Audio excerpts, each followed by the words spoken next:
Demander le programme, c'est avec Dominique Chimbakala. Et pour commencer, les mots du prix Nobel de littérature Patrick Modiano. Je voudrais vous dire tout simplement combien je suis heureux d'être parmi vous et combien je suis ému de l'honneur que vous m'avez fait en me décernant ce prix Nobel de littérature. C'est la première fois que je dois prononcer un discours devant une si nombreuse assemblée et j'en éprouve une certaine appréhension.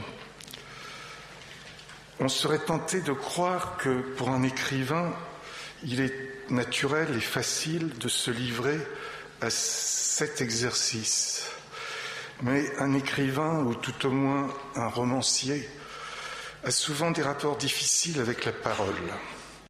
Bonsoir Dominique. Bonsoir, exercice Mohamed. difficile, il a la voix qui tremble, Patrick Modiano. Beaucoup d'émotions devant l'Académie Nobel. Oui, c'était dimanche à Stockholm. Il a prononcé son discours de réception devant l'Académie Nobel. 35 minutes de discours, ce qui est en soi un événement pour Patrick Modiano. Ouais. Alors, vous savez, le prix Nobel, c'est toujours en plusieurs étapes. On a appris la nomination, on a appris qu'il était primé en octobre. Ouais. Il y a quelques semaines, il y a une semaine, là, il est arrivé, tout a commencé à Stockholm.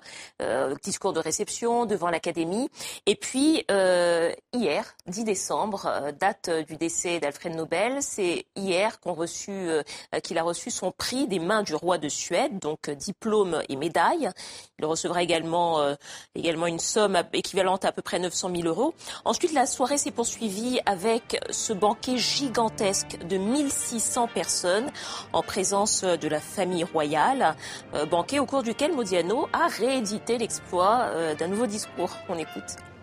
Je voudrais que cette récompense, loin de m'étourdir, me donne plus de lucidité et d'humilité dans mon métier d'écrivain et qu'elle m'inspire une vision plus juste des êtres et de la vie. Voilà, en tout cas, sachez que pour le discours de réception de Patrick Modiano, il sera prochainement édité chez son éditeur Gallimard. C'était un très joli discours dans lequel il disait de très jolies choses sur son rapport à l'écriture, notamment. Et on peut déjà le retrouver sur le site internet de l'Académie des Nobel. Au programme également, Dominique, une exposition consacrée à Andy Warhol. C'est au Musée d'art contemporain de Marseille. Ça s'appelle Time Capsule, traduction. Alors, traduction, time capsule, si on devait prendre une traduction littérale, ce sont des capsules de temps. En clair, pour faire simple, ce sont tout simplement des boîtes en carton dans lesquelles on met des objets souvenirs. C'est une tradition en Amérique. Andy Warhol faisait ça beaucoup au moment de ses déménagements. Entre 1967 et sa mort, 20 ans plus tard, on s'est rendu compte qu'il avait rempli plus de 600 boîtes en carton, avec pas forcément des œuvres d'art que lui-même avait créées, mais aussi avec des objets du quotidien, des cadeaux. En tout cas, c'est une exposition qui nous permet de plonger dans l'intimité d'un artiste et qui nous offre surtout un témoignage de sa vie et de l'époque dans laquelle il a vécu. Je vous propose de regarder ça avec ce reportage de Stéphane Stasi pour TV5 Monde. Dans les time capsules, ce sont principalement des documents, des objets de petite taille, de petites dimensions, quelques dessins, quelques sérigraphies, toujours de petite taille, et quelques objets spectaculaires. Je voudrais juste mentionner les deux dessins qui sont dans cette vitrine, qui sont de Jean-Michel Basquiat, Warhol Sleeping, et puis l'autre dessin que vous voyez là, Warhol avec son appareil photo à la main. C'était Warhol avec en permanence l'enregistreur pour enregistrer les interviews et le petit appareil photo, d'abord un Polaroid, et puis ensuite le petit Rolleiflex 35 mm qui lui permettait de faire des portraits de tous les gens qui l'entouraient et ensuite transformer ses portraits en peinture s'il le souhaitait.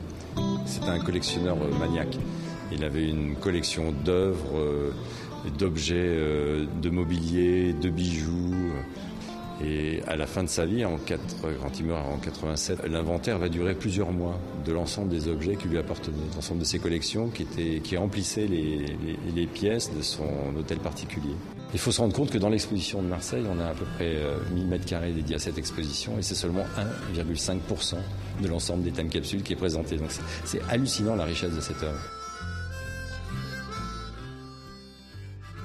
Voilà, c'est une exposition qui est à voir jusqu'au 12 avril au Musée d'art contemporain de Marseille. C'était Demander le programme. Merci Dominique.